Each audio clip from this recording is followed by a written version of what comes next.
Illia, it's great to have you here today and great to share the stage with you. As we heard, you're one of the most prominent Ukrainian journalists and possibly even one of the most famous Ukrainians at the moment. But you have taken a step towards new career by publishing a book about the fights for Kyiv. How was that period for you, and was there some moment which made a huge impact on you in that period? It's been like more than 2 years, but it's been so long that it feels like it was like a historical epoch away from today, from now. I decided to write a book about the Battle of Kyiv, and not simply a war, history, story, but simply a humane story about regular people, because there was such an outbreak of insane patriotism, of optimism, of hope, of defiance, that it left such a deep scar on my mind, on my soul. It's such an insane thing to witness from inside. And one of the things, I guess, that really illustrates the mood that I really wanted to describe in my book is the day of February 25th, essentially day 2 of the Russian full-scale invasion, actually my 30th birthday. And there was this moment that went viral on the internet, that the Ukrainian police in the northern district of Kyiv, the Obolon, the police was handing out Kalashnikov rifles, the guns, just in the streets to very regular people, just from ammo boxes, handing out these guns for people who are willing to join the fight and expect Russians in these very streets. So these regular people, just like you and me, just like anyone that you can see in your regular life, they were holding Kalashnikov rifles for the first time in their lives, and they were ready to fight against Russian tanks in the very own streets of their own capital city. I was so devastated from seeing this, and there is a video on the internet, you can actually find it on the internet, that moment was a pivotal moment for me when I decided that it's a history happening. So I think that illustrates a lot of what it is and what my book is about. So that was the main moment for me. Well, thank you for sharing that. We can just imagine how high the emotions were on that day. Our main topic here today is the information war in Ukraine, and this has been truly an exceptional war, as we basically have a live broadcast to the front lines from our bedrooms, including mine. And Illia, you have been following the war already since 2014, when Russia attacked Ukraine, annexed Crimea, and started the war in eastern Ukraine. But in 2022, something seemed to change also in the media sphere. Ukraine really quickly gained the sympathies of the big public. Did Ukraine change its communication narrative fundamentally? There are two parts of what's happening when it comes to Ukrainian approach to this, because the Ukrainian government, Ukrainian leadership, they still have this line of state propaganda that has its narrative, this infamous live marathon, like news marathon on TV that no one really watches. They have a pretty out-of-touch picture of what's happening. They bring an overly optimistic view. Well, essentially they do what a clumsy bureaucratic machine would be expected to do in wartime to serve the media interest of a country in wartime. But the thing about Ukraine is that the non-government media space, journalists, civilian life, social media also, they live a pretty parallel life. It's a different thing, different beast. And of course, the war started as per usual laws of human nature. It started with this outburst of enthusiasm, defiance, hope, and this recklessness, this defiance towards all these forecasts that Ukraine doesn't have a chance to stand, Ukraine will be over in 72 days. It was about all those things, like insane outbursts of emotions and of energy. But steadily, again, according to the basic rules of how human minds work, it's switched more to more practical things. We pay more attention to discussing very practical problems of us, the problems that we need to eradicate, like corruption, incompetence, malpractice in government, in the military too, irresponsible military commanders that have little to no responsibility for the Austin 78 clashes. We really try to answer the question, what is wrong about this country and about this system that prevents us from making another step forward. So we are switching to less emotional, being less empowered by these emotions, but more about like mechanism and fixing this mechanism, because there are moving parts and they get broken every single moment. And speaking of Ukrainians, how do you see the role of like ordinary Ukrainians in the informational war, and are they as successful in it as they were in the beginning of the war? Well, I'm not sure if I can judge if they are successful.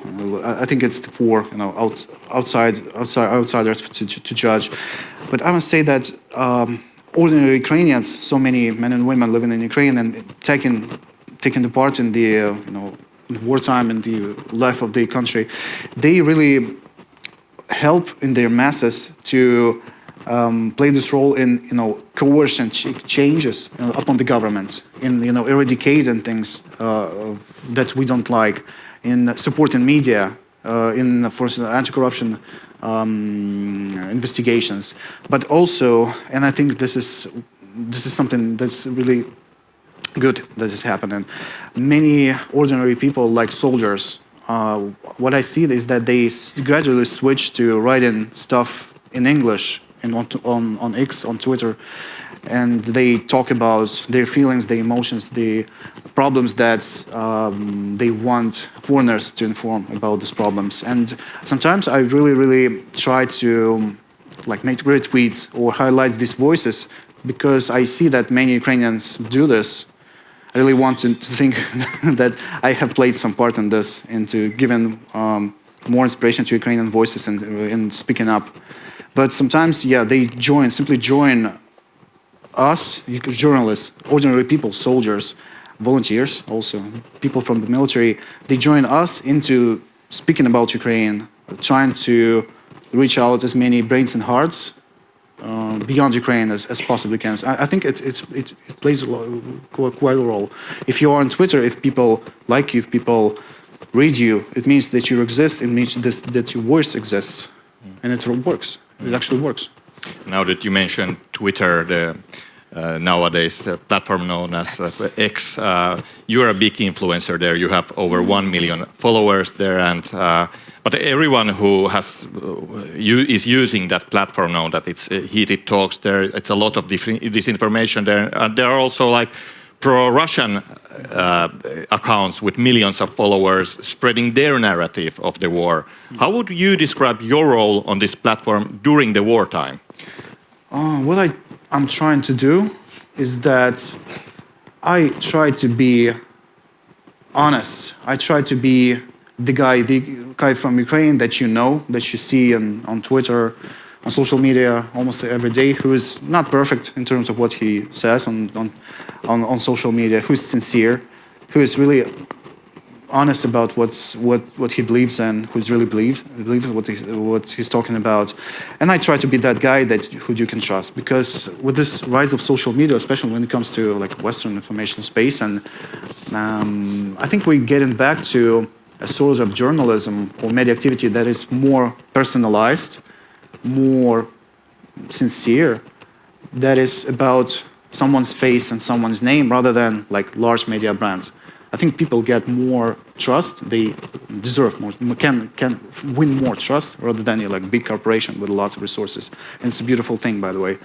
So I try to have sort of a sincere and friendly conversation, simple conversation with my audience in a friendly way possible, and explain a lot of complicated truth instead of simplistic lies that many of our enemies try to spread, because it's really catchy, it's really tempting to sometimes believe simplistic lies rather than listen to complicated truths. But if you have a person you can trust, if you feel like you can trust, I think it works. That's what I think about. Let's dig a little bit deeper to your role. So you are, of course, a big influencer, a famous journalist, but in the same time, you are a patriotic Ukrainian. How much do you have to balance between that role in the social media? And are there moments, for example, that you would want to leave something unsaid? being, trying to combine the role of Ukrainian, willing to live in Ukraine and be Ukrainian and willing to stay alive. Sometimes it's a bit of a challenge to mix it with being a journalist, especially when it comes to the standards of Western media space. But at the same time, it's really not a contradiction, because we often think about this in Ukraine, that being a Ukrainian journalist is a blessing and a curse at the same time, because from one hand you have to combat insanely rich propaganda machine on the enemy side, but at the same time you don't have to invent anything, you don't have to lie, you just describe what you see with your own eyes. You just be honest about what's happening, and because you are being honest about what's happening, you don't shy away from talking about complicated things or nasty things that sometimes happen in our country, such as corruption scandals, for instance. And we talk about corruption. There's we do not have any no-go zone in Ukraine, because trying to coerce us into not talking about something. And just because we are patriotic, just because we love this country, we want to live in this, we want this country to win, we talk about many problems in our military, we talk about corruption, because we want this country to be a better place and thus survive. So there's no contradiction at all. You have to talk about complicated things to eradicate them in order to be truly patriotic, if you want your country to survive. If we were doing things in Russian way, there will be no Ukraine on the world map anymore. Yeah. Definitely. When it comes to things that I try not to talk about, sometimes, it sometimes happens that I need to check it in my brain if I sound way too emotional, way too fanboyish when it comes to Ukrainian military, for instance, because one must understand that in Ukraine, the military have the iconic status. After everything that happened since 2022, it's unbelievable what these men and women have done.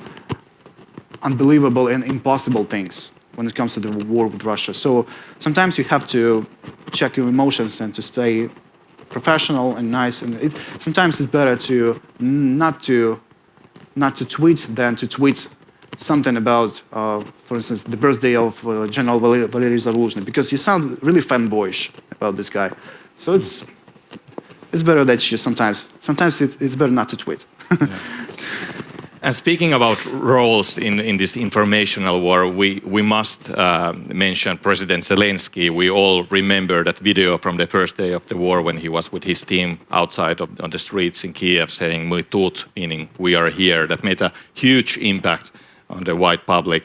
How would you describe his role in this information war, and could the outcome of the war even be different if he wasn't the president of Ukraine? I remember a moment of the first day of the invasion, maybe day 2, also around the February 25th, and I check the social media, and I see just a torrent of memes from Western users in Western media space, showing Zelensky and this phrase, "I need ammo, not a ride." And with lots of T-shirts appearing with Zelensky's face, lots of people just being absolutely stunned and expressed by the way he deals with that situation, by the fact that he stays in Kyiv under attack, that he refused to be evacuated by the United States. And I just got one thought in that moment, that who could expected this, that this guy with his shitty comedy show, with his shitty movies, with his attitude, and deeply and serious attitude towards the presidency before the full-scale invasion, we must admit this, who could expect it that this guy will be essentially end up being one of the world's greatest war leaders, and we will be absolutely proud of him and what he does. And it's like, it's something incredible. It's just because war tends to be making people to reveal their true self. You are who you really are on war.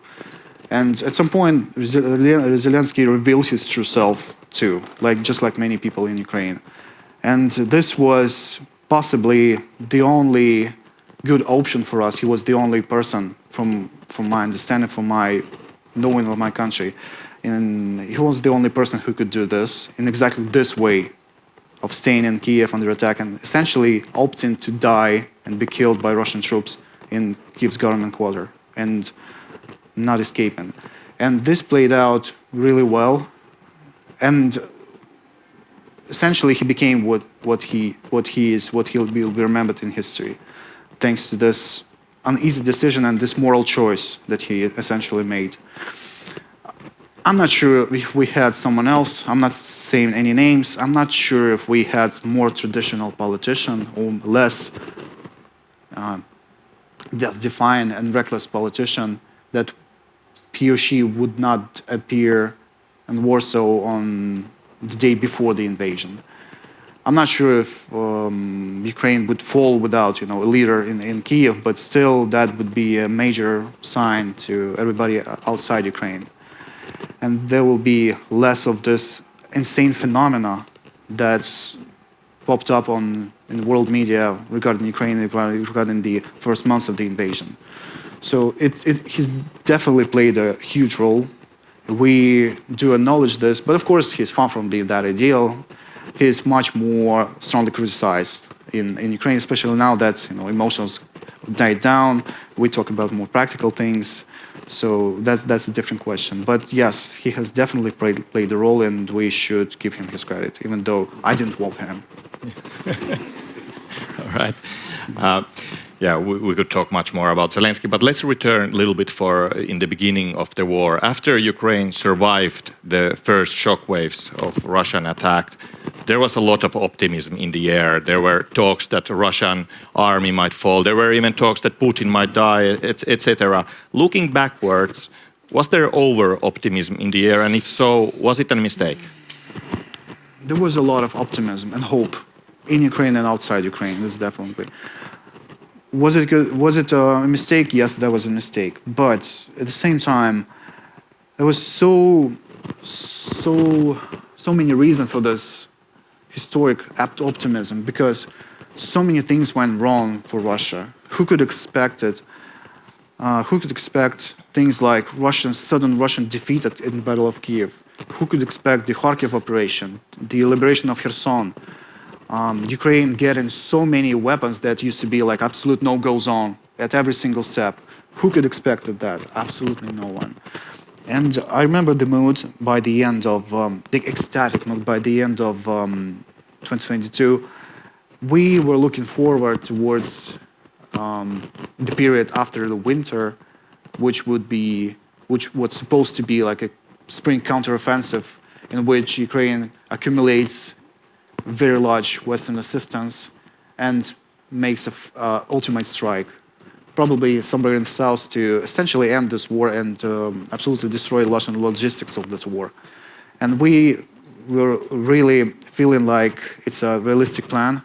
It's something that points out from the entire course of the previous year of war.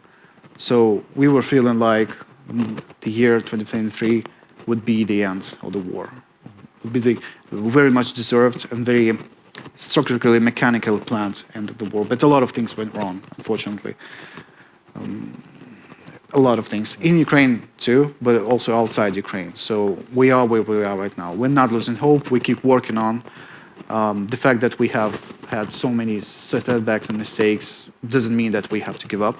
It's just us in need of acquiring this fact and trying to learn from our mistakes, not to repeat the dissatisfaction of the year 2022, unfortunately.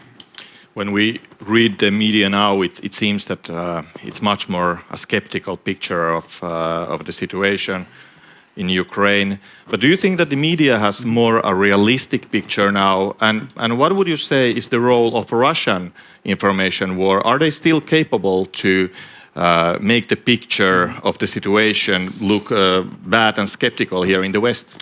No, there is a very interesting thing about the work of media in the Russian-Ukrainian war.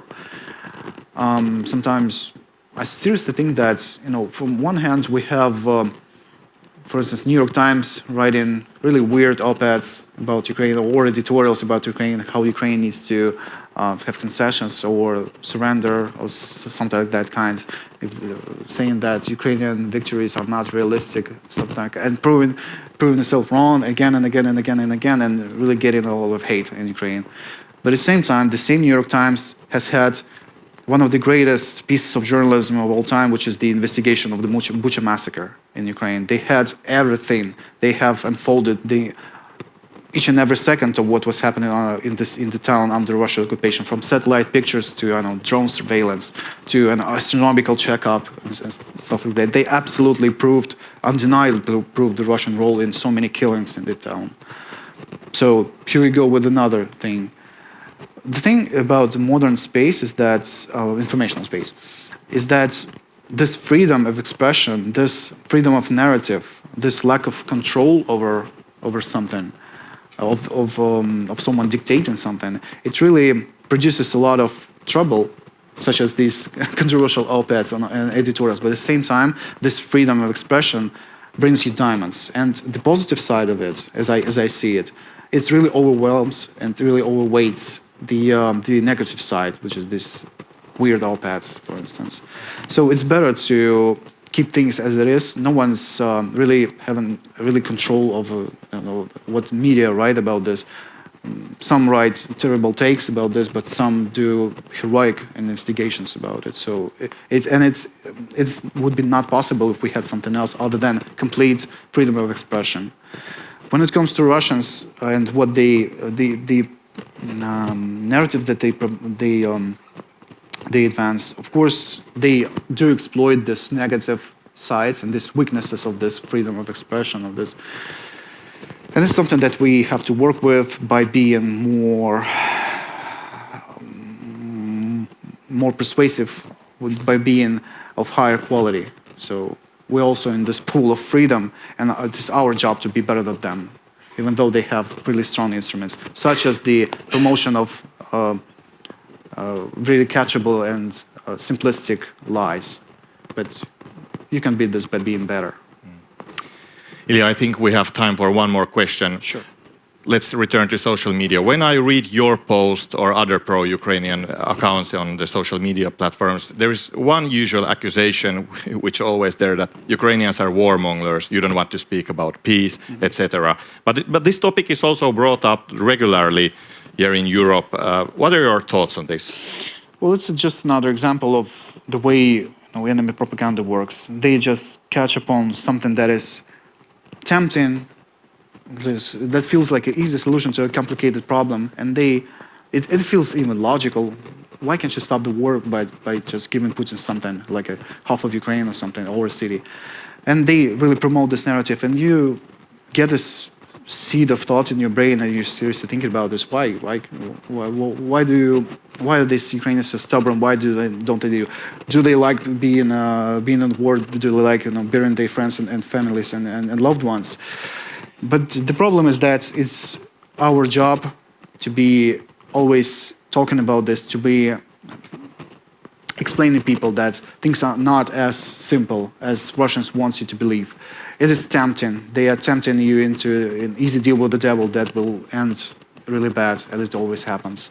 The thing is that it's not about a certain region.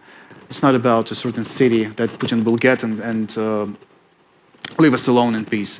It's just not the way to reach what we all want, which is the coming of peace and prosperity and normal life. Nobody wants peace more than so many Ukrainians that are out there. We just try to explain to people that it's not about certain parts of Ukraine, it's about the entire Ukraine. If you have a tumor in your head that is killing you, it doesn't matter if you amputate an arm or a leg, it's about the entire organism. Unfortunately, that's the situation, and we try to bring this thought and to come over this temptation that Russian propaganda is suggesting. Things are complicated, things are hard, but there's something to work with, and we try to do this. Let's try to remember that. Illia, thank you for the great discussion. Thank you Enjoy so your much. time in Finland.